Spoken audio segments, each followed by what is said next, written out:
Cruzando as Conversas. Oferecimento Galeazzi Sul. Há 40 anos, a evolução dos metais. Boa noite. Nessa sexta-feira fria de chuva, nós vamos falar um pouquinho sobre aquilo que a maioria das pessoas só conhece através dos filmes. Inteligência e contra-inteligência, informação e contra-informação. Isso não envolve só agentes secretos e espionagem. Envolve proteção aos interesses da segurança do país em muitos níveis. Na era da informação e do mundo globalizado, do terrorismo digital, dos hackers roubando informações, da Guerra Fria, do 5G, a polarização comercial China versus Estados Unidos. Como o Brasil está nessa área? Hoje vamos debater com o presidente da Associação Brasileira de Estudos de Inteligência e Contra-Inteligência, o Procurador de Justiça Fábio Costa Pereira, e com o doutor em Planejamento de Estratégia Militar pela Escola de Comando Estado-Maior do Exército, Coronel Marco Dangui Pinheiro. Não percam o Cruzando as Conversas dessa noite, compartilhem com seus amigos e enviem a sua mensagem para o WhatsApp da emissora. A gente vai participar a qualquer momento com vocês e ler os comentários no ar. Eu vou deixar 1 minuto para cada um se apresentar antes da gente começar a encaminhar o nosso debate, começando aqui pela minha esquerda. Fernanda, boa noite. Coronel Dangui, boa noite. Nossos telespectadores, boa noite. Meu nome é Fábio Costa Pereira. Eu tenho me dedicado a estudar inteligência nesses últimos um pouco mais do que uma década. É um assunto que me parece muito palpitante e, ao mesmo tempo, extremamente atual. E, aliás, tem uma coisa que eu queria saudar, a RDTV, porque ela acertou no dia em que deveria fazer o programa. Hoje é o dia em que se comemora o dia do profissional da área de inteligência. Então, hoje. Que coincidência! Que coincidência! E mais, a Fernanda foi a nossa aluna dileta no nosso curso de inteligência e contra-inteligência da associação. Poucas pessoas sabem disso, que eu estudei inteligência e contra-inteligência no curso do professor Fábio. Muito bem, com um grande aproveitamento, por sinal. Tá bem. A palavra é sua, Dangui. Fernanda, obrigado pelo convite, pela oportunidade. Doutor Fábio, mais uma vez, prazer de estar debatendo com o senhor. Mas, Fernanda, eu vou te dar uma notícia, assim, uma ideia. Eu acredito que nós dois vamos acabar aprendendo muito aqui. Você já foi aluna do doutor Fábio, mas eu, com certeza, vou aprender muito com o conhecimento dele. Claro que a vivência dentro da própria instituição militar e o fato de ter comandado unidade, e eu fui do sistema de informações do Exército, eu posso falar isso agora porque isso já está passado, me dá alguma visão, mas não é uma visão tão técnica assim, e nós dois acredito que vamos aprender muito com o Dr. Fábio. E os nossos companheiros de redes sociais e da TV. Coronel, explica para nós, para quem não conhece, o senhor veio fardado, essa Liga de Defesa Nacional. Fala um pouquinho do que se trata. Exatamente, eu ia me referir a isso, porque eu vim com esse abrigo, porque é um abrigo que é um uniforme da Liga da Defesa Nacional. Uma entidade que eu presido aqui no Rio Grande do Sul, com muito orgulho, mas dá um trabalho danado. É uma entidade centenária. Ela foi criada pelo poeta Olavo Bilac em 1916. Olavo Bilac. Um poeta parnasiano, mas um grande patriota.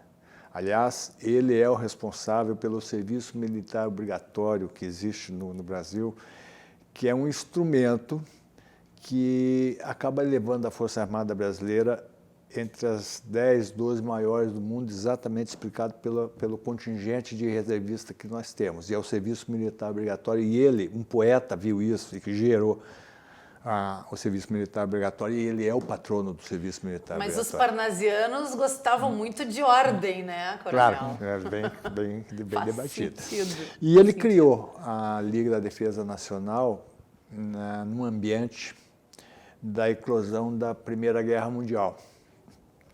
Um ambiente de eclosão da Primeira Guerra Mundial, onde os nacionalismos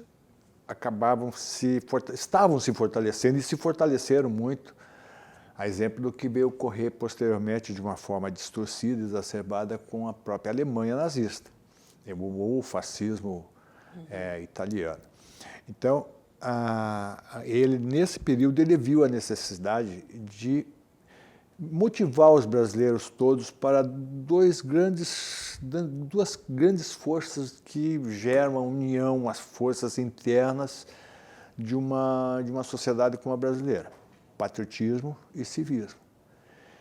E a Liga ele criou, e está isso escrito da lavra dele, do escrito dele, é robustecer o sentimento de patriotismo dos brasileiros. Está no Estatuto, até hoje a gente mantém na forma original como ele escreveu.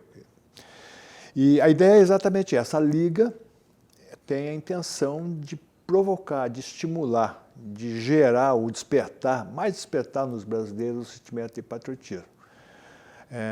Nós temos isso claro, nós acreditamos que é uma força interna, é atávica, ela é natural do ser humano.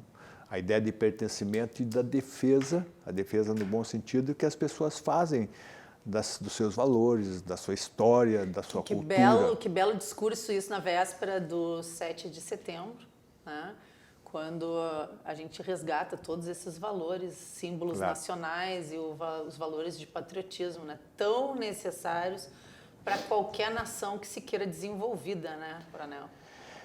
Exatamente isso, porque a gente, quando olha o panorama, o doutor Fábio está voltando da Europa, quando a gente olha o panorama mundial, você percebe que as grandes potências, as grandes forças militares do mundo, a força inicial maior deles é o patriotismo. Pode olhar isso. Reino Unido, os Estados Unidos, a China, a Índia. Estados Unidos, cada casa tem uma bandeira hasteada, né? É impressionante. É impressionante.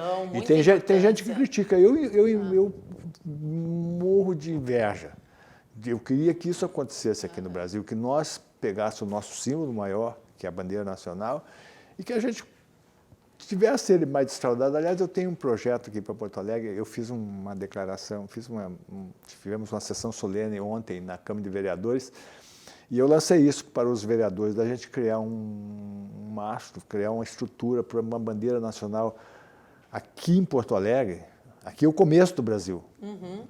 Criar uma estrutura, doutor Fábio, onde a bandeira nacional fique permanentemente hasteada e que seja mais visível possível para quem chega de avião, chega de barco, quem entra em Porto Alegre. E a Hora do Guariba está em voga, mas é o local mais adequado para acontecer. Acho que vai ficar muito bonito. Exatamente, para as pessoas, é uma ideia que você vai montando na cabeça das pessoas, a questão de você trabalhar com patriotismo e usar isso como um instrumento de fortalecimento da própria nação brasileira, do próprio Estado brasileiro. Ele me deu o gancho perfeito.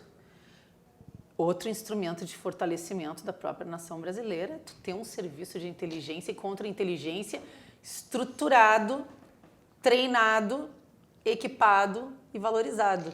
Qual é o estágio em que nós estamos hoje no Brasil? Eu preciso agora só fazer um recorte histórico. É impossível a gente entender onde a gente está e como a gente que chegou se a gente der um pequeno retorno ao passado. Nesse primeiro recorte vou me concentrar só no Brasil.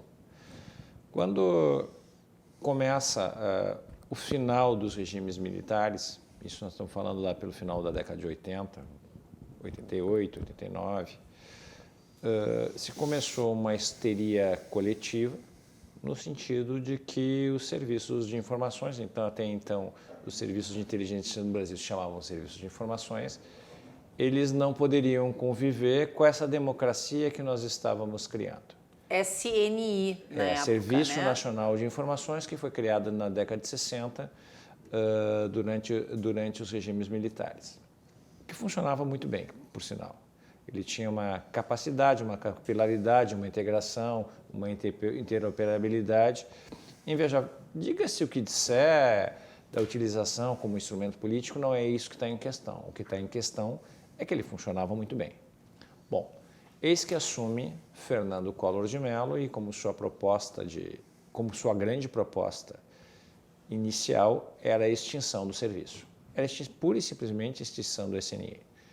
Faltou visão?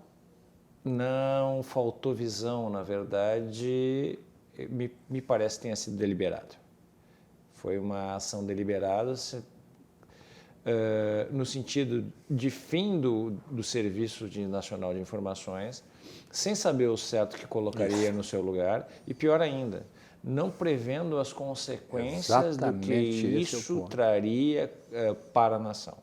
Então, ao assumir, ao tomar posse como seu primeiro ato, ao invés de nomear o ministro-chefe da Casa Civil, que é protocolarmente o que determina o protocolo, o então presidente Fernando Collor de Mello, que a história sabe o que aconteceu com ele assina a extinção do SNI e transforma ele numa pequena secretaria, num departamento, numa secretaria e depois num departamento, ou seja, praticamente extinguiu. E o Brasil ficou de 90 a 99, quando foi criado o Sistema Brasileiro de Inteligência por Fernando Henrique Cardoso, o Brasil ficou sem atividade de inteligência. Nota o seguinte, nesse período... Uma década perdida. Uma década com peso violento, né? Uma década com peso violento. Estado... Sente a vontade de... Um Estado acéfalo, um Estado que não certeza, sabe, que não tem as informações necessárias para embasar suas decisões. É um Estado acéfalo. Ele não sabe o que está fazendo. Quem não sabe o que procura não encontra quando acha. Esse é um ditado que eu gosto muito. Traduziu. Muito bom, muito bom. Mas aí nós temos alguns problemas com relação a isso, alguns problemas sérios que a população não consegue ela não consegue ver diretamente, mas ela percebe no seu dia a dia, Fernanda. Vou tentar clarear um pouquinho. Agora eu preciso falar um pouco de mundo. O que acontece no mundo nesse período? No final da década de 80, início da década de 90, nós sofremos final da Guerra Fria e início da globalização. Início da globalização, início dos primeiros debates sobre o Foro de São Paulo, a migração da esquerda da Rússia para cá. Queda do Muro de Berlim. Tudo isso. Começa o que se chama o mundo VUCA ou o mundo VICA. Volátil, instável, complexo e ambíguo. O mundo se torna incerto. Nota o seguinte, todos os serviços... essa sigla. VICA. Todo o mundo até então... Nota que os serviços de inteligência e de segurança... Só uma aspa aqui para os nossos telespectadores. Por um preconceito linguístico, em 99, se muda o nome da atividade de informações que foi desde a sua criação lá, primeiro embrião de serviço de inteligência no Brasil, que foi na época do Washington Luiz, nós estamos falando lá por 26, 25, 27. E sempre de lá até então, por todas as suas mutações que ele passou, ele sempre chamou de informações. Em 99, para tentar romper com o passado, transforma esse nome em inteligência baseado no intelligence norte-americano. Bom, mas feita essa costura, vamos lá. Nesse período no mundo, então, aquele mundo de certeza que foi construído, onde são construídas as inteligências e os serviços de segurança, ele acabou. Aquele modelo mental que servia assim, agora o meu perigo é este, as minhas ameaças são essas, os atores adversos são esses, tudo mudou de uma hora para outra e ninguém mais sabia como se postar. Em 93, nos Estados Unidos, acontece talvez a primeira grande sinalização que o mundo tinha mudado. As torres gêmeas do World Trade Center sofrem o seu primeiro atentado. É colocado um caminhão cheio de explosivos no térreo. Como é a parte que era a parte...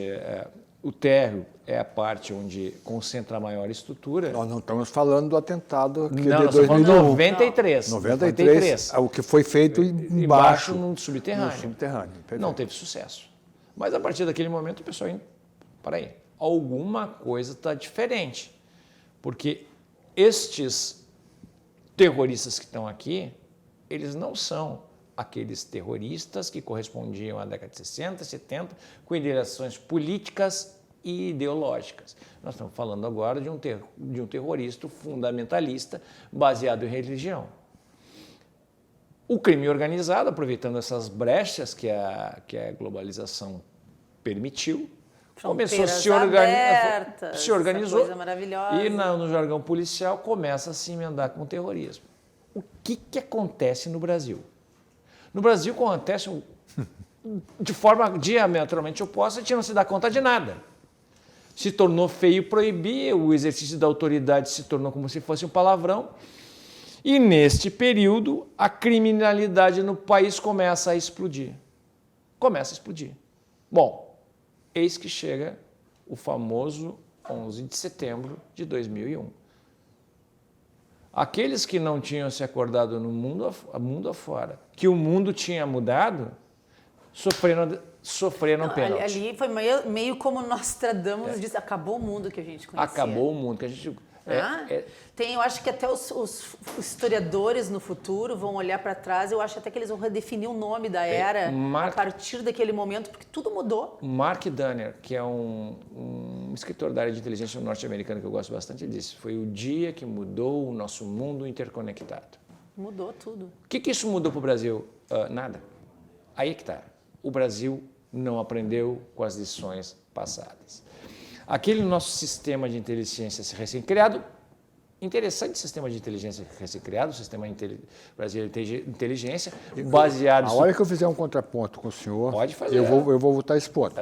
Então vamos abrir um parênteses. Essa não questão, perde o fio da meada. Essa questão é uma questão que me incomodou, inclusive como profissional, etc., me incomodou muito, foi a forma como criaram esse serviço de inteligência em substituição ao Serviço Nacional de Informações e até no próprio recrutamento dos profissionais da área.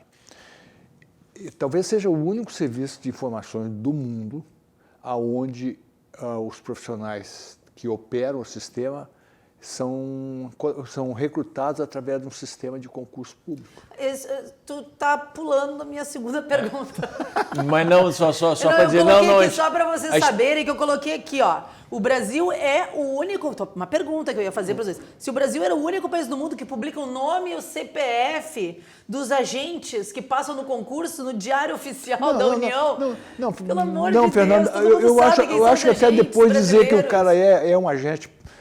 é um absurdo, é uma coisa maluca, mas o pior mesmo é você ter um sistema de informações onde você recruta através de um concurso público. Isso não pode ser assim. Tá, mas assim, só para vocês não ficarem chateados... Tu não pode recrutar as melhores, as pessoas mais especialistas em cada área. Tu não pode chegar e dizer assim, Fábio, tu é um excelente professor, tu pode ser um agente. O doutor Fábio vai dar nos dedos da gente. Não vou dar, não, só para vocês não ficarem chateados, para achar que a gente está sozinho. Eu acho que ele concorda. Portugal e parece que o Uganda estão conosco. Portugal também recruta por concurso público e o Uganda também. Se eu gosto desse sistema... Mas, doutor Fábio, posso fazer a contestação? Deve fazer. Se a gente comparar a nossa pátria-mãe, que eu traço todas as loas a Portugal por ter conseguido montar esse monstro que é o Brasil. Daquele tamanhinho conseguiu criar o Brasil. Mas eles hoje são uns parceiros, são atores de toda a estrutura mundial, num nível muito abaixo do que é o Brasil. O Brasil é a oitava economia do mundo e a 10ª potência. Eu não estou dizendo que eu gosto desse sistema, eu só estou fazendo uma constatação. Tá bom, entendi. Nós temos duas coisas. Assim, o sistema veio para ficar. Não vejo como modificar agora. É isso, nós vamos ter que nos adaptar que o sistema é assim. Agora, o que não é possível, e isso teria que ser mudado legislativamente, é que os aprovados no concurso não constasse o seu nome no Diário Oficial. Deveria haver uma regra expressa que, pelo menos se vai ser assim, que conste uma matrícula, que conste um número, mas não vai... Pô, pelo amor de Deus, todo serviço de inteligência estrangeiro vai agradecer. Muito obrigado. Chega no Brasil, olha a lista. Não, a gente vê aqueles filmes maravilhosos onde tá todo mundo desesperado, com medo que alguém descubra a lista dos agentes secretos. A gente publica no Diário Oficial. Nessa área, todo mundo sabe algumas coisas básicas. Gente, inacreditável. Claro, tem algumas coisas básicas. Em termos diplomáticos, os países, isso é uma recorrência, se valem dos adidos culturais para insertarem no país que ele tem interesse os seus agentes de inteligência. Todo mundo sabe disso. Todo mundo sabe disso. Até as pedras da rua sabem que funciona assim. Porém, o Brasil não pode fazer isso, porque todo existe uma listagem, basta colocar no Google, facilita a vida, está no Google. Né? É um absurdo. Tem um monte de gente rindo em casa assistindo isso, porque isso foi, quando eu fiz o curso, isso foi a coisa que mais me incomodou. Eu digo, gente, mas não tem proteção nenhuma, quem é o agente? Os agentes brasileiros estão às claras. Mas, Fernanda, o Brasil, eu não vou fazer propaganda política aqui, mas um dos maiores acertos verbalizados pelo nosso presidente foi uma frase que está na Bíblia. É o Salmo João 23, aquele, que conhecereis a verdade e a verdade vos libertará. Às vezes eu fico pensando no meu país e eu penso assim que nós montamos toda uma estrutura de governança, de administração do país, de montagem das estruturas em cima de falácias, do discurso politicamente correto. Isso é um absurdo. Isso não se sustenta. Um nojo desse politicamente Isso não se sustenta ao longo do tempo, porque as estruturas são montadas em cima de falácias, de discursos falsos que não têm base na realidade. A lógica da realidade, ela é impositiva, ela não pode ser abandonada. Eu estou falando para quem é especialista nessa definição. E o Brasil montou todo. Hoje, o que eu vejo, assim, você olha a estrutura do Brasil, os conselhos, não sei o quê, tudo é montado em cima de ideias que não tem como prosperar, não tem como muitas delas sem comprovação científica. Mas deixa eu voltar aqui. Nós já estamos... Eu preciso voltar a 2003. Volta a 2013. Eu gostaria muito que tu colocasse nessa definição que eu me passei aqui, que é uma explicação breve. Eu vou aproveitar que o professor está aqui, uma explicação breve do que é exatamente esse serviço de inteligência e contra-inteligência. Isso é muito importante que tu defina. Já vou definir, só deixa eu terminar 2003 para dizer que eu primeiro preciso responder a anterior. Que estado a gente está da nossa atividade de inteligência e de informações do país? Primeiro, tecer luva os profissionais que estão lá. São guerreiros que, com todas as dificuldades durante esse período, tentaram fazer o que é possível. Mas eis que chega o governo do lulopetismo, passando pelo governo, e aqui incluindo Dilma Rousseff, que por suas opções políticas não acreditavam nos seus serviços de inteligência. Ou não queriam ser vigiados. Mas, deixa quieto. Assim, por exemplo, Desculpa, piada pronta, o Bill Clinton dizia está sendo politicamente incorreto. O Bill Clinton dizia que amanhã dele começava com a leitura do report da inteligência. Todos os grandes governantes sempre começam com a leitura das informações de inteligência. O que é inteligência? Tá? Essa é a parte importante. Tá? Como é que está o serviço de... Vamos lá, deixa eu terminar aqui. Como é que está o serviço de inteligência hoje?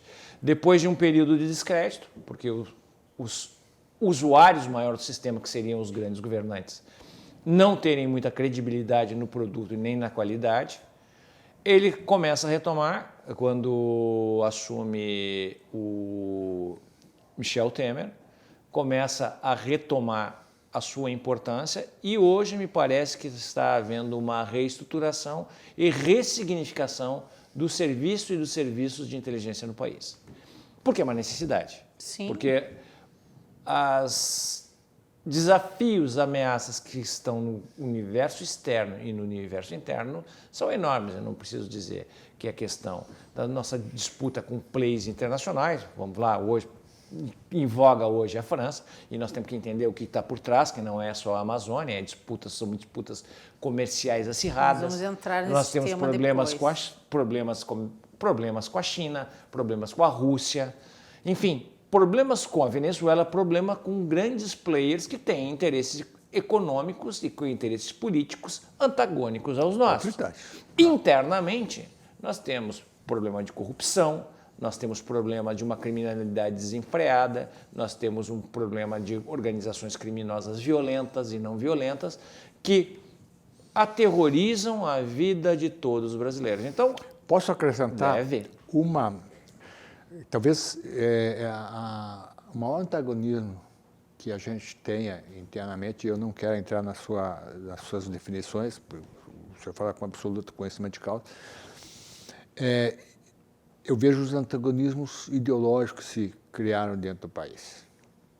hoje nos fragilizam enormemente, tanto na condução do relacionamento com essas players internacionais que o senhor mesmo fala, mas também internamente na montagem. A gente pode, inclusive, daqui a pouco fazer o link de como a ideologia acaba se espraiando para a questão da criminalidade e essa criminalidade se torna um problema endêmico no país. Crime organizado, institucionalizado no Brasil via política e relações empresariais dos amigos do rei. Isso aí é o que a gente viu acontecer.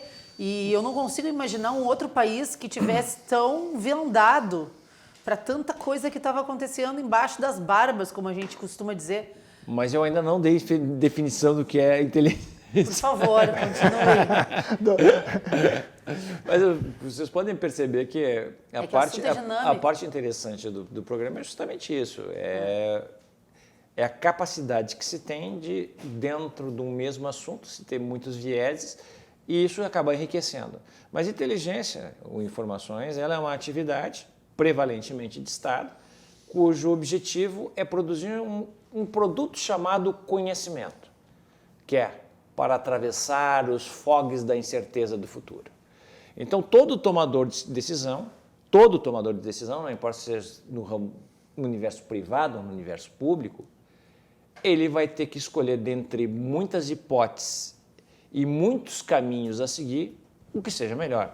O que a inteligência faz, na verdade, é tentar apresentar todas essas hipóteses e as possibilidades e probabilidades de desenrolamento dos fatos ou dos acontecimentos caso o tomador de decisão escolha um ou outro caminho a adotar. A inteligência acaba assessorar, diz, olha, se fores por aqui, pode acontecer isso. Se fores por aqui, pode acontecer aquilo. O tomador de decisão, ao fim e ao cabo, vai decidir o que quer fazer. Exemplo, Hitler, durante a Segunda Guerra Mundial, na proximidade dos aliados desembarcarem na Normandia.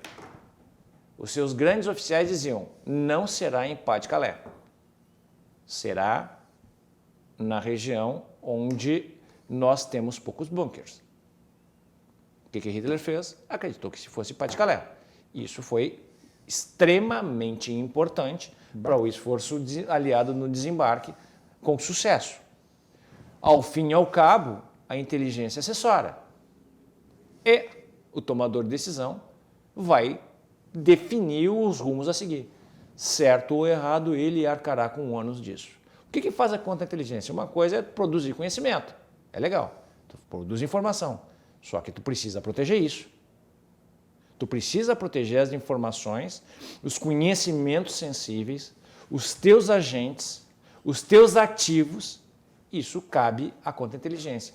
A inteligência busca e produz as informações e a contra-inteligência, aqui fazendo em grosso modo, ela protege. São uma figura de linguagem. Seriam diferentes faces da mesma moeda, onde as duas se encontram. E faltou uma coisa que é a minha parte preferida, que é a contra-informação. Que é aquilo que tu planta lá nas trincheiras inimigas para que todo mundo pense que vai acontecer uma coisa enquanto tu está fazendo outra. Foi mais ou menos aquilo que a gente conversou logo que lançaram as conversas do The Intercept, né? Que aquilo ali parecia uma cortina de fumaça para encobrir outras coisas que estavam por trás. Seria uma manobra de contra-informação perfeita. Mas esse é um outro aspecto, é um dos aspectos da contra-informação. A grande finalidade da contra-informação é exatamente o que o Dr. Fábio está falando. Proteger o que realmente está acontecendo. A proteção dos agentes e do conhecimento obtido. Isso é uma grande finalidade. Deixa eu tentar aqui botar minha colher para dar uma... Doutor Fábio, assim, nós estamos aprendendo, claro. Não, comigo não. E por isso nós estamos interferindo, senão o senhor vai cansar de falar. Não, aqui. Por favor, interfiram bastante. O Coronel Dangui aqui, assim, na verdade, quem tem que aprender Coronel Dangui sou eu. O Coronel Dangui tem uma larga experiência na área. Mais tempo. Eu gosto muito de estudar academicamente o fenômeno. Esse é um dos objetivos da associação. Estudar academicamente o fenômeno de inteligência. que aconteceu nesse período também no Brasil? Aconteceu no Brasil que as pessoas que fazem inteligência ou faziam inteligência se afastaram do universo acadêmico. Essa área acaba sendo dominada por pessoas que não eram da área, de pessoas que não discutiam a área. E isso, a produção perdido, do conhecimento ficou muito centralizado num viés ideológico. Eu não entendi bem essa parte, doutor. Eu não tenho esse... Os profissionais da área não se aproximaram da academia, aliás, evitavam a academia. Eles evitavam a academia para produzir o conhecimento acadêmico da matéria. E ele acaba sendo dominado por pessoas com um viés ideológico. Pessoas que deveriam escrever, mas que não deveriam ser os principais a escrever. Onde eu fui ver isso? Fazendo um paradigma com os norte-americanos. O que acontece nos Estados Unidos? Grande parte, os grandes professores, os grandes escritores, os grandes doutores da área são aqueles que saíram da atividade, se juntam à academia e começam a escrever, começam a escrever não os segredos, mas começam a produzir conhecimento científico acadêmico sobre a área. Entendi. Este foi o problema que ocorreu no Brasil. As pessoas que operavam na área não se sentiam à vontade, até por patrulhamento ideológico que a gente teve durante esse período, para academicamente fazer as suas teses. Isso está corrigido já? Não, a gente está indo aos poucos. Então, aos poucos... Mas isso seguramente empobreceu. Empobreceu. Deixa eu fazer uma pergunta para o coronel agora, baseada agora nos conceitos que foram explicados. Qual a importância disso estrategicamente, que é a tua área, coronel? Estrategicamente para um país, o que significa ter ou não ter acesso a esse conhecimento? O doutor Fábio pode confirmar isso. Há algum tempo, nós, militares, nós estamos reclamando muito da abordagem que se faz da defesa. A defesa, como um conjunto de planejamentos e de ações que visem dotar o país, o Estado brasileiro, da capacidade de se defender, não, porque já que o Brasil não é um país agressor, mas de se defender contra as possibilidades, que o doutor Fábio falou aqui, as possibilidades de agentes externos, inclusive de potências de fora. Nós ficamos carentes dessa informação. Nós temos, porque a informação estratégica, ela é crucial para os planejamentos que a gente faz. Os planejamentos, a gente monta cenários e a gente considera que, como em todo mundo, ninguém considera ninguém amigo de ninguém. Os cenários são montados com eventuais alianças e eventuais inimigos. E o que aconteceu, isso que o Dr. Fábio está falando, dessa instabilidade da estrutura de informações, da perda que nós tivemos com a qualidade da informação, ela nos deixou, a nós militares, sem a condição de fazer os planejamentos que eram adequados para defender, para dar ao país as condições de se defender de eventuais ameaças. Claro que e isso foi visível dentro da força. Nós normalmente nos baseávamos, e o Dr. Fábio pode me confirmar isso, nós nos baseávamos muito nos estudos que a Escola Superior de Guerra fazia. A ESG fazia um estudo maravilhoso, eles produziam um conhecimento fantástico, que era o braço acadêmico da defesa no Brasil, era a Escola Superior de Guerra. Quando a Escola Superior de Guerra maliciosamente foi desestruturada pela ideologia esquerdista no Brasil, ela foi perdendo força. O que aconteceu? Nós começamos a gerar esse estudo de inteligência dentro da Força Armada, com algumas limitações, inclusive porque havia um viés contrário à presença de militares no meio acadêmico. Isso limitou esse conhecimento que a gente precisava ter de defesa. Então, durante algum tempo nós ficamos carentes disso. Hoje nós já temos uma situação melhor considerando, porque houve um livro branco da defesa, 2004, 2005. por aí. O livro branco da defesa foi um movimento gerado na época que o ministro Jobim era o ministro da defesa. Não vou ser claro, não aprovava muito a presença dele à frente do Ministério da Defesa, mas foi indiscutivelmente um dos melhores ministros de defesa que nós tivemos nesse nefasto período de ação da esquerda no Brasil. Ele conseguiu entender isso e o general Etchegói, que foi depois ministro do GSI, estava junto com ele, e o Etchegói é uma pessoa brilhante. E ele conseguiu convencer o Jobim a gerar um estudo, um trabalho de inteligência e de planejamento de defesa. Então, esse conhecimento esse conhecimento da inteligência, ele é crucial para a montagem dos cenários que nós precisamos para defender o país. De toda estratégia. Eu posso aqui fazer uma provocação que, baseado no que tu falaste, Fábio, 10 anos sem nada. Sem nada. Ah, sem nada. Decorrendo desses 10 anos sem nada, os primeiros anos, a partir do momento em que isso começou a ser reestruturado, são 10 anos de muito pouca expressão. Porque tu tem que treinar as pessoas, elas têm que se adaptar, tem que fazer todas essas coisas. Então, a gente pode dizer que foram 2 décadas perdidas. 2 décadas do Brasil andando às escuras sem ver as ameaças que estavam se aproximando. E que a gente estava literalmente chocando o ovo da serpente dentro do nosso país. Sem dúvida. Sem dúvida. Fernanda, me permite, eu gostaria de fazer uma provocação ao doutor Fábio, que está bem atualizado e os conceitos que ele emite são preciosos. Mas eu queria fazer uma provocação. Como as Forças Armadas se fecharam dentro dos seus quartéis, das suas estruturas, dos seus quartéis generais, produziram os conhecimentos que julgaram necessários e suficientes para produzir os planejamentos de defesa do país, mas eles ficaram encapsulados, esses conhecimentos, dentro das Forças Armadas. E nós sabemos que isso é insuficiente para produzir todo o conhecimento que nós precisamos. Em que momento, doutor Fábio, nós vamos fazer o conhecimento acadêmico de inteligência fazer contato com o conhecimento dos militares? Em que momento nós vamos aproximar? Se é que já não se aproximou.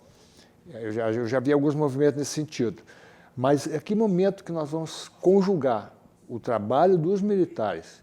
E eu, me desculpe a falta de modéstia, eu acho que os militares fizeram um trabalho bem interessante disso aí, supriram com as deficiências, mas supriram a necessidade que a gente tinha, mas está faltando coisa. Então, quando é que a gente vai fazer a aproximação? Em que momento que vai ter essa conjugação de fatores que permite a gente adquirir um outro patamar em termos de planejamento estratégico de emprego do poder, não só militar, mas do poder do Estado brasileiro contra eventuais agressores? Esse programa é tão democrático que até os entrevistados fazem perguntas. O Fábio responde na volta do intervalo comercial.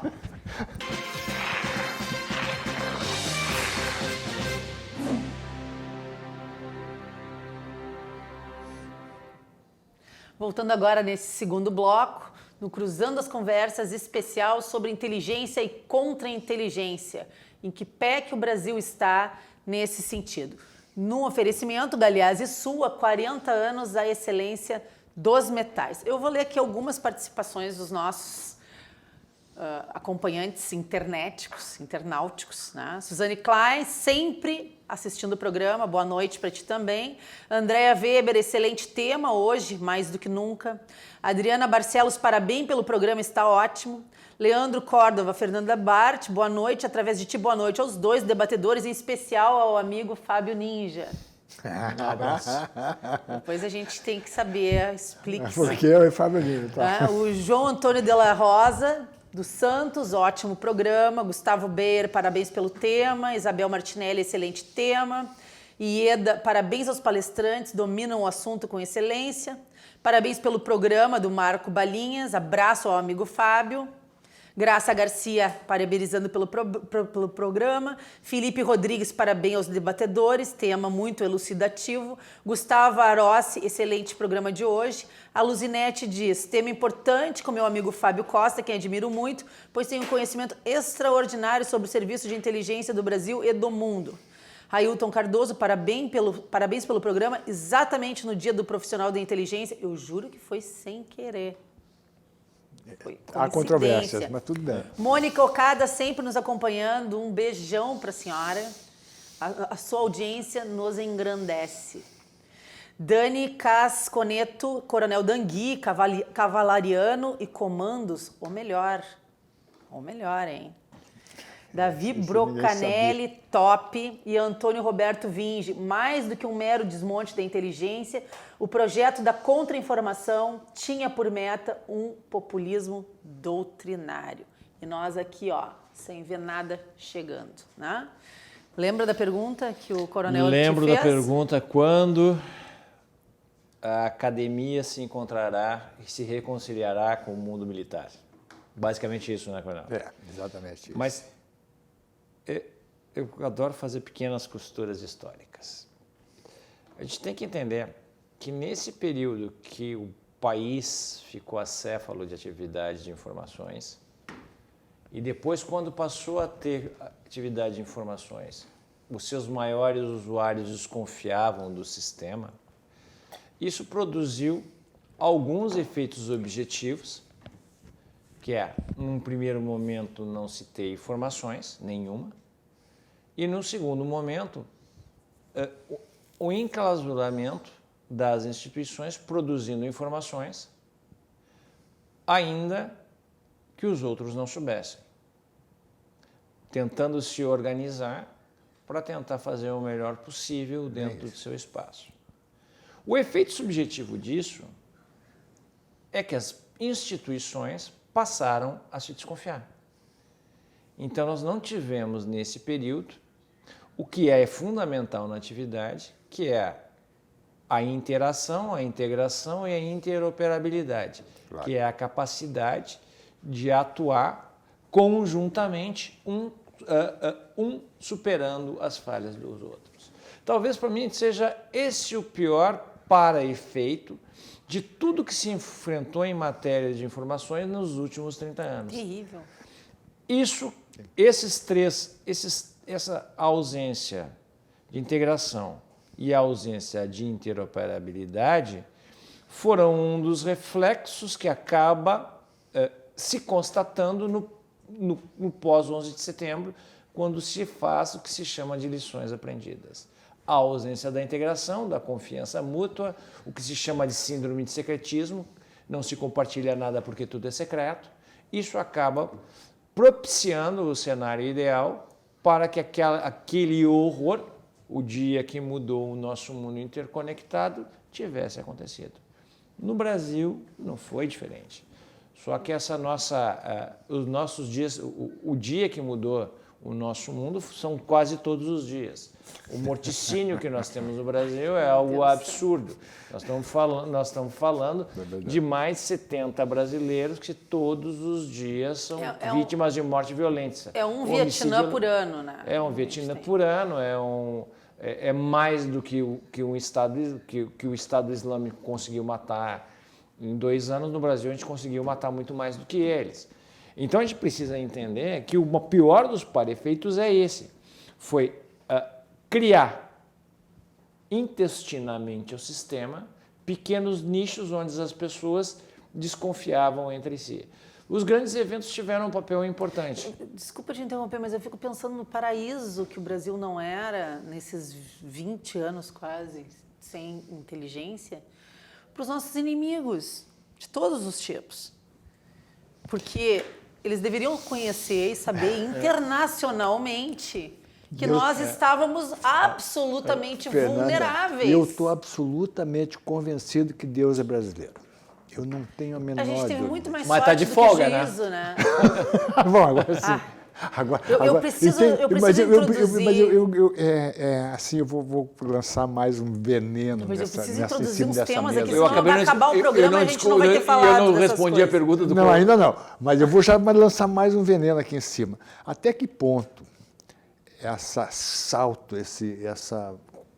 coisa esdrúxula que aconteceu no Brasil, de nós montarmos a maior quadrilha de corruptos que roubaram o dinheiro público no Brasil, tem a ver com a ineficiência de um bom sistema de informações do Eu acho país, que está do Estado. diretamente Eu acho conectado. Bom, mas eu gostaria de ouvir a opinião do doutor Fábio Ele nesse está ponto. roubando as minhas perguntas, eu não posso fazer. Gente, eu me preparei para essa entrevista, eu tenho várias perguntas para fazer e eu não estou conseguindo fazer. Lembra que eu falei no começo aqui, Fernando? Eu acho que nós dois vamos ficar questionando. Mas eu preciso que ele fale sobre a questão da Huawei. Muita gente quer saber o que isso significa na realidade, na espionagem contra espionagem internacional. Qual é a relação disso com a tecnologia do 5G, que é a grande guerra tecnológica que a gente tem pela frente, do domínio da tecnologia, né?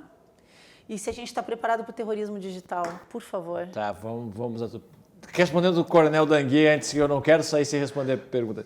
Me parece que já há um movimento hoje, mesmo de integrantes das Forças Armadas, se aproximar da academia e começar a escrever, produzir trabalhos empíricos no que diz respeito à atividade. Porque no Brasil, como para efeitos também, a gente passou a viver aquilo que se chama síndrome de secretismo. As pessoas que trabalhavam na área não falavam sobre nada, porque achavam que tudo era secreto, o que não é. Tu não fala do teu produto, tu não fala dos teus métodos e não fala de como as coisas se processam, mas tu podes falar abstratamente sobre o fenômeno de inteligência, como se fala no mundo afora, nas grandes universidades. Parece que isso hoje começa a ocorrer. Eu vejo alguns movimentos, eu vejo muito na Escola Superior de Guerra, vejo na IGN, eu vejo nas escolas militares, vejo na academia muitos oficiais se aproximando de cursos regulares de pós-graduação em sentido estrito e lato sensu e produzindo conhecimentos. Isso é muito importante e muito enriquecedor para a área. Não só para conhecer, como se dá a conhecer. Vindo ao assunto hoje da questão do mundo neste momento, do nosso mundo VUCA, onde me parece que o Brasil VUCA ou VICA? VUCA em inglês e VICA em português. Ela tinha anotado. Não, claro, não vou... Uma das grandes coisas que acontecem nesse mundo VUCA ou nesse mundo VICA é que as barreiras do interno e do externo elas são rompidas. Como o mundo era bipolar, a gente sabia quem era o nosso inimigo, o endereço dele, as capacidades, as potencialidades, os serviços de inteligência, os serviços de segurança eram bonitinhamente, me perdoem o neologismo, separados. Um para o universo interno e outro para o universo externo. Quando o mundo muda e as ameaças e perigos que se escondem nas brumas da globalização começam a pipocar, essas fronteiras entre o interno e o externo elas são derruídas. Defesa e segurança passam a ser assuntos muito permeados, passam a ser umbilicalmente ligados. Veja o que acontece no Brasil, onde nós temos que empregar as nossas forças militares para conter hordas armadas como verdadeiros exércitos. Bom, isso acaba se reproduzindo no mundo. E no mundo, esses players, esses muitos players que estão por aí, eles procuram diversas áreas para fazer a sua projeção de poder. Vamos nos concentrar no problema da Rússia e no problema da China.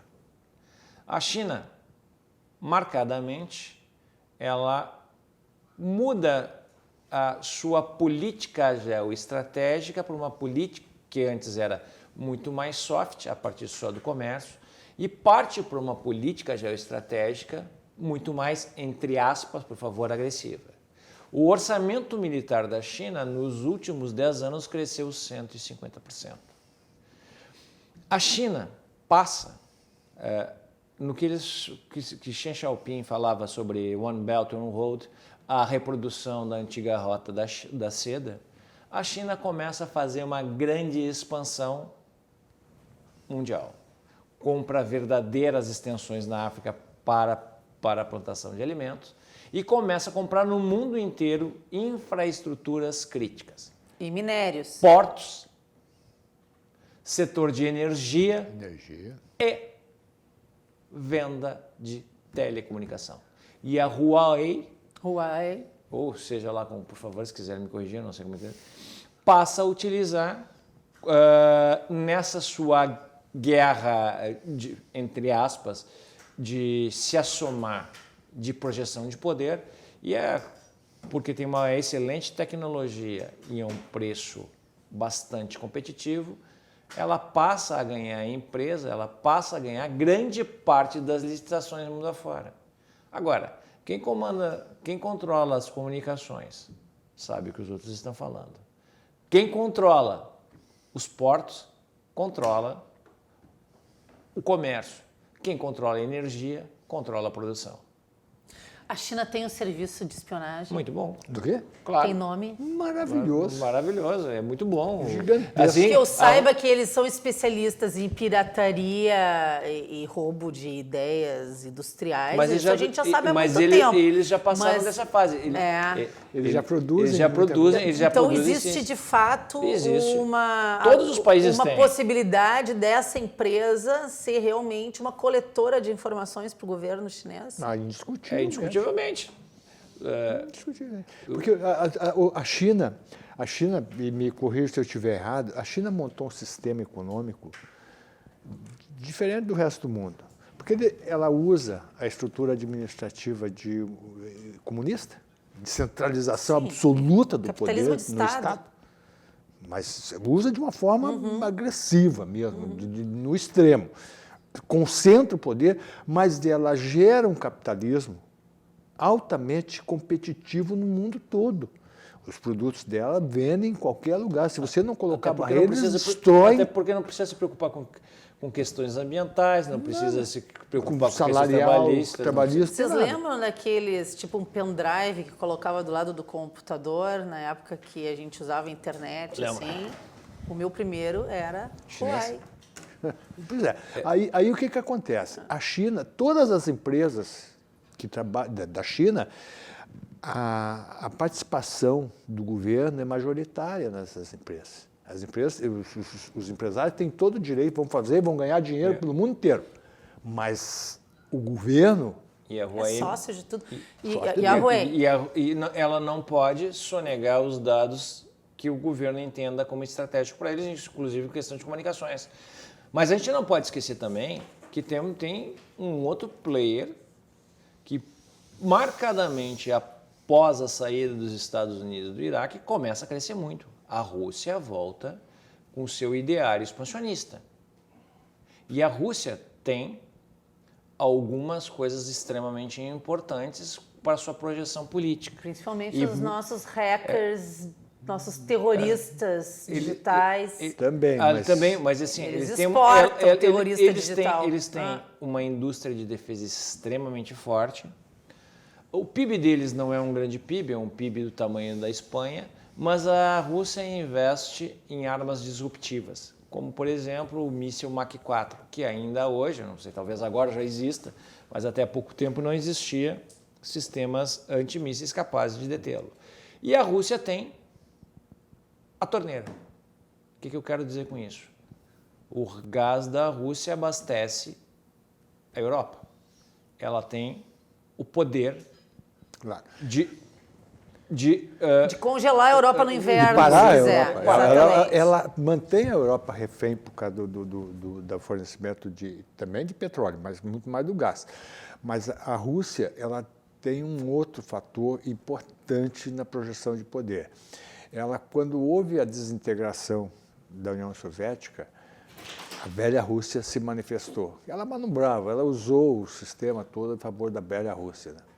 E o que eles fizeram? Todo o poderio nuclear todo o sistema nuclear que estava espalhado pelo leste europeu, Ucrânia, Bielorrússia, eles recolheram e trouxeram tudo isso para dentro da Rússia, o controle da Rússia. Esses países periféricos, nenhum ficou com nada de poder nuclear, que é uma das grandes deficiências, Tem uma outra coisa. deficiências de projeção de poder do Brasil, e não possuía armamento nuclear. Eu lamento isso. E a Rússia ficou com isso e sabe utilizar o poder. Não é da ameaça. É ameaça. Mas é o poder de dissuasão. Tem uma outra coisa que é importante que as pessoas do poder nuclear que eles Por que é ficaram. importante um serviço de informações de informações apto e capaz de fazer a recolha dessas informações e produzir conhecimentos, para entender esse cenário e tentar alertar o tomador de decisões para que ele tome as medidas internas para tomar contramedidas. Tem uma outra coisa que as pessoas não se dão conta. A Rússia hoje investe muito em armas convencionais. Ela tem um exército extremamente bem preparado, umas forças armadas muito bem preparadas com armas convencionais. Poderia parecer algo bastante antagônico ou paradoxal em fase de altíssima tecnologia. Mas hoje existem as armas de pulso eletromagnético que fazem que simplesmente fazem parar todas as tecnologias e tudo que se move com o pulso eletromagnético. Talvez eles também tenham. Né? Então, veja assim, o cenário hoje, mundo afora, ele é muito mais complexo do que a gente pode pensar. A pessoa vai dizer, o que isso tem a ver conosco? Tem tudo a ver conosco. Claro que tem. Nós estamos num mundo globalizado, a Rússia, mais do que nunca. 2020 ou 2021, haverá a inauguração de uma fábrica de fuzis Kalashnikov na Venezuela. Aqui do lado. A Venezuela hoje é um palco de interesses internacionais. Não, deixa eu fazer uma janela aqui. E até o governo Bolsonaro era uma fronteira completamente desprotegida, a fronteira Venezuela-Brasil. Eu estive na região de fronteira e passava qualquer coisa, ida e volta. E hoje não é mais, né? O Ministério da Justiça e as Forças Armadas têm um controle muito maior. Não é o ideal, falta gente, falta homens. Só quem esteve na Amazônia sabe que é impossível fazer um controle de 100%. Mas eu não estou falando nem da Amazônia, estou falando ali onde tem cidades, né? Quando a gente... É só fazer um paralelo. Mas foi só deixa eu só terminar. Foi só começar a ter um controle mínimo das nossas fronteiras para ver essas apreensões recorde, toneladas de cocaína, toneladas de maconha. Toda semana a gente ouve falar. Para confirmar isso que você está falando, a fronteira do México com os Estados Unidos tem cerca de 1.600 quilômetros, não é isso? Isso. Mais ou menos. A nossa fronteira terrestre tem 16 mil quilômetros, 10 vezes mais. É um continente. É um continente. O Brasil é um país continental. E tem uma outra coisa... É muito difícil de controlar as fronteiras. Quando eu estava agora em Portugal, até março desse ano, fazendo o meu curso, eu ficava muito preocupado que lá pelas tantas eu via gente bem intencionada e eu tenho uma máxima na minha vida, né? Deus me proteja dos bem intencionados, porque dos mal intencionados eu me cuido sozinho. Eu tenho um sério problema com os bem intencionados. Eu vi muita gente defendendo, não, vamos lá para a Venezuela fazer uma ação humanitária, vamos mandar as nossas tropas para lá. E eu pensava, essa gente não sabe o que está falando. Claro que não sabe. Por vários motivos. Primeiro, que uma intervenção militar dessas, todo mundo sabe como começa. Ninguém sabe como termina. Segundo, e aqui novamente eu quero um referencial histórico. O período que se decorreu após a Segunda Guerra, onde houve o antagonismo entre a União Soviética e o bloco capitaneado pelos Estados Unidos, chamou de Guerra Fria. Impropriamente chamado Guerra Fria, porque seria fria porque não houve troca de tiros entre os grandes players. O que é uma inverdade. O que teve de gente se matando por aí, né? E não só isso, porque eles utilizavam as famosas guerras por procuração. Utilizavam satélites para essas guerras por procuração, que os mandatários para guerrearem entre si, ou o mandatário para guerrear contra um dos grandes players. Foi assim no Vietnã, foi assim no Afeganistão, foi assim em vários lugares. Pois a Venezuela, se acontecesse isso, seria uma guerra por procuração.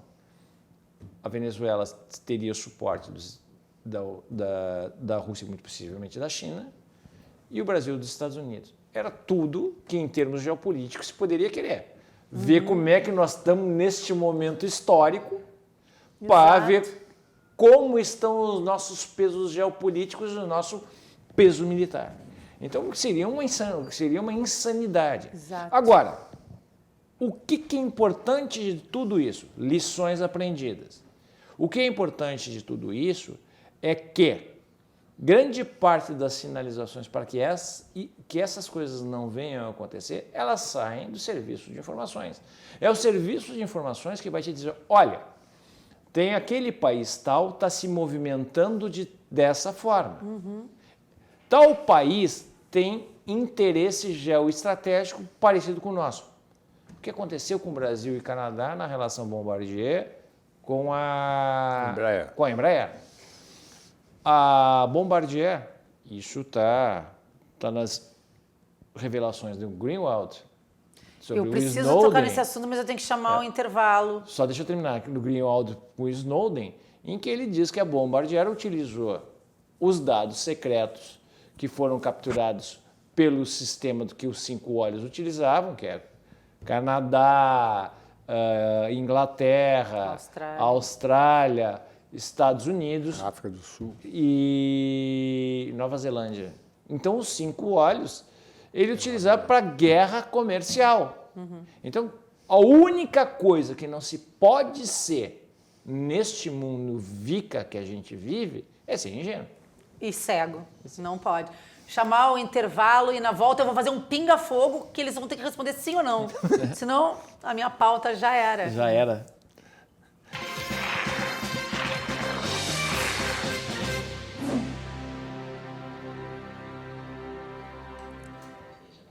Estamos de volta com o último bloco do nosso Cruzando as Conversas dessa noite sobre inteligência e contra-inteligência. Num oferecimento de Galeazzi Sul, há 40 anos, a evolução dos metais. Eu combinei com os dois, com o Coronel Dangui, que está aqui, e o Fábio Costa Pereira, que eu ia fazer umas perguntas rápidas, com respostas rápidas, para a gente conseguir elucidar algumas questões. Vou fazer primeiro para o Fábio. Caso Bradley Manning, que virou Chelsea depois, né? Defesa da segurança nacional versus direitos humanos. Bandido ou mocinho? Bandido. Caso Snowden, Bandido. Defesa de segurança nacional versus abuso de poder, bandido ou mocinho? Bandido. Wikileaks, Bandido. o Julian Assange tem que ficar preso? Tem. Tá. Claro. Intercept. Chama-se traição. Intercept. Quais os interesses por trás, em uma frase? É desestabilizar o governo brasileiro. Realmente acredita que envolva outros países? Claro que envolve, sem sombra de dúvida. Importante dizer isso. O hacker é um novo espião? Tem os hackers e tem os crackers. Hacker é o que só entra. O cracker é o que destrói as informações, que rouba as informações ou sequestra as informações. Eles são os novos cyberguerreiros, que podem ser cyberterroristas, cyberativistas. Eu não vou dizer aqui o que eles são. Tá. Porque eu vou fazer assim, uma pergunta que talvez nenhum de tal. vocês dois possa me responder, mas existem 00, zeros, existe gente com permissão para matar no serviço secreto? No Brasil, não. Não. Em outros, por exemplo, Israel tem o Kidon. Qual é o melhor serviço secreto do mundo, na tua opinião? Eu sou fã dos israelenses. Mossad. Mossad. O Mossad tem o Kidon, que seria a baioneta, foram os que Meu sonho era ser recrutada pelo Mossad. o Está registrado aqui. O Kidon, que é o Kidon, que é a baioneta, Mas que agora fez eu as já contei. execuções no pós-Munique. Kidon. Kidon. Eu tenho um filme sobre isso. E eu tem vou um assistir. livro muito bom. Aliás, tem uma série maravilhosa na Netflix sobre o Mossad, só com entrevistas com ex-agentes. Tá? Para ti, qual é o melhor serviço secreto do mundo? Mossad. Mas a melhor coisa de Israel é a mobilização. A mobilização do israelense é um exemplo, é um modelo incomparável. E nós nunca vamos chegar ao nível que eles têm de mobilização. É um paísinho daquele tamanho, cercado por inimigo por todos os lados. Ele consegue se manter porque ele tem um serviço de mobilização e em questão de 24 horas monta um exército que faz frente a qualquer exército do Oriente Médio. É impressionante. Agora, o serviço de informações dele é eficiente. Aqui talvez tenha a gente do Mossad, a gente nunca vai saber. Ah, sim. Eu tenho uns amigos que eu desconfio que são... Não, se eles forem no Mossad, você não vai desconfiar. Não, desconfio. Não, é que eu não sou burra, né? Pelo amor de Deus. Mas não tem. Fábio, mito ou realidade que o serviço secreto do Vaticano, chamado de Santa Aliança, é o serviço de espionagem do Papa e é o mais antigo do mundo, datado de 1566, tendo sido criado pelo Papa Pio V. Sim. É verdade? Que, obviamente, o Vaticano tem serviço secreto de informações, porque o Vaticano é um Estado e todos os Estados têm, todos. Serviço secreto do Papa. Sim, senhora. Mas o Papa não deixa de ser um chefe de governo. E com interesse no mundo inteiro. Mas pensa o seguinte... Porque eu andei estudando isso e descobri que essa tal Santa Aliança esteve envolvida em grandes conflitos da história da humanidade. Mas vamos lá, assim, a parte importante. Existem cristãos no mundo inteiro. É fundamental para que o expoente máximo da cristandade saiba as ameaças e os perigos aos seus tutelados. Então, todos... E a sua estrutura. E a sua estrutura é fundamental. Agora, talvez estruturadamente possa ser, mas os serviços de inteligência existem desde que o mundo é mundo. Todos os governantes sempre se cercaram de espiões e de pessoas. Sun Tzu, já tem Sun Tzu, se for ler Sun Tzu, A Arte da Guerra, tem um capítulo de Sun Tzu que só fala sobre espiões. Por quê? Porque saber o futuro, saber o que está por acontecer e saber as capacidades do adversário é fundamental para qualquer líder, por mais mediano que seja. Aí o Sun Tzu, A Arte da Guerra é um livro todo mundo que tem foi que ler a Arte da Guerra. elaborado 500 anos antes de Cristo. A gente não pode esquecer isso. Aparentemente, não é um só autor que escreve o livro. Ele faz uma compilação de conhecimentos. Mas é de uma extrema sabedoria. Perfeito. Eu gosto muito do Sun Tzu. Eu volta e meia eu retorno. Eu tenho que cada vez que você volta lá, você aprende uma coisa. Mas eu gostaria que na volta, cada um de vocês, que a gente tem 5 minutos só, acho, desenvolvesse um pouco sobre esse tema que, para mim, foi um dos mais sérios que aconteceu nos últimos 10 anos no país, que foi a questão do The Intercept, a tentativa de desestruturação do governo. Mas com vocês, o nosso patrocinador Mais Sons Clínica de Audição. Vocês sabiam que cerca de 80% das pessoas que colocam aparelhos auditivos não se adaptam? Isso acontece porque os aparelhos atuais apenas amplificam o som. Quero dar uma notícia muito importante para quem tem perda auditiva. A Mais Sons fechou uma parceria com uma empresa europeia de aparelhos auditivos. Isso significa que a clínica de audição está com um lote de aparelhos com funcionamento por indução magnética. Essa tecnologia mais moderna do mundo. São aparelhos invisíveis, automáticos e com adaptação instantânea. E o mais importante, estudos na neurociência comprovam que estas próteses são capazes de estimular novos neurônios no sistema nervoso central, melhorando a audição e a memória. Toda a parte cognitiva do paciente. Para ter a sensação de escutar com essa nova tecnologia, você deve ligar para o número 3061-7373, que está aqui na telinha, e agendar uma avaliação e um teste auditivo. Aproveite essa oportunidade que a Clínica da Audição trouxe até você, lembrando que o número de aparelhos é limitado. Dado o recado, vamos adiante. O Fábio vai ser por último, primeiro o coronel. Senão a gente dá a palavra para ele, ele vai esgotar o assunto. Vai esgotar o assunto, claro. Intercept. Se a gente observar algumas coisas que acontecem no mundo, principalmente na imprensa, você vê que em alguns momentos a imprensa mundial, como exemplo do que aconteceu com os incêndios da Amazônia, publica alguma coisa muito forte sobre o Brasil. Isso alguém está pagando a imprensa lá fora. Isso tem dinheiro de gente daqui de dentro, e o PT é o dono da maior parte desse dinheiro, mas não é só o PT. Eles são donos desse dinheiro e eles pagam a imprensa internacional para publicar coisas contra o Brasil. a Intercept, esse problema todo, toda essa montagem, está inserida nesse ponto.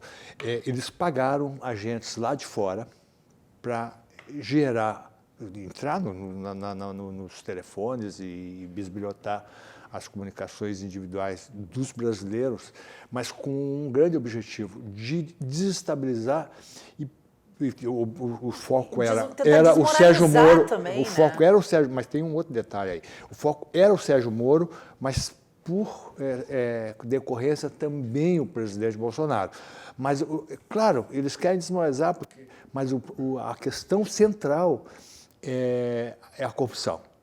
Porque a tentativa deles de blindar os agentes internos que estavam envolvidos na questão de corrupção e, principalmente, não perderem as benesses, as montagens, as estruturas que faziam carrear para esse sistema todo o dinheiro. Eles exauriram o nosso país. Era um dinheiro de corrupção. E isto foi a grande motivação, na minha ótica, e eu posso não ter razão, foi a motivação de trazerem esse tal de como é que é? Verdewald, Glenn Greenwald. É um cara é uma pessoa, é um jornalista com uma certa projeção internacional e ele conseguiu montar aqui dentro essa estrutura. E mandaram para fora do Brasil um elemento que tem muita coisa atrapalhada em torno dele, culpa em muitas coisas que aconteceram aqui, que era aquele deputado Jean Willis, mandaram ele embora, compraram o mandato dele e colocaram o suplente dele para fazer o trabalho dentro do Congresso Nacional e também gerenciar esse processo. Isso é muito sério. Preciso passar a palavra para o Fábio. Eu vou tentar ser rápido. Eu escrevi uma série de artigos para o Diário do Observador, é uma mídia eletrônica bem interessante, por sinal, aconselho a todos a darem uma olhada, que é sobre desinformação, jogo de espelhos, New Proxy War 1, 2 e 3, e cautela e caldo de galinha não fazem mal para ninguém. Eu tento esgotar o assunto ali. Mas eu vou jogar alguns pontos que eu acho que os nossos ouvintes têm que preencher. Greenwald, entrevista em Hong Kong, na China, Snowden, em 2013. Greenwald volta para o Brasil, Snowden vai para a Rússia. Na Rússia, Snowden é recebido com honras de Estado, ele recebe o visto e ele passa a ter contatos com o serviço secreto, inclusive ele passa a ter contatos com o desenvolvedor do Telegram, do sistema Telegram. Anos se passam, isso estamos falando da Rússia, anos se passam, no ano de 2009, Greenwald faz o escândalo do Intercept, que é a interceptação de comunicações sigilosas a partir de qual o aplicativo Telegram. Lá pelas tantas aparece um outro personagem chamado Pavão Misterioso, que coloca todas as informações que seriam sigilosas. Quem teria a capacidade, além dos 5 olhos, para isso? Portanto, eu acho que tem muito mais... A gente tem que fazer um programa só sobre isso, tá? Vamos dar uns 15 dias para eles poderem voltar e vamos tratar só do The Intercept, porque tem muita coisa ainda para revelar sobre esse esquema que quase derrubou o ministro da Justiça. Boa noite para vocês, até segunda-feira com algum tema super quente.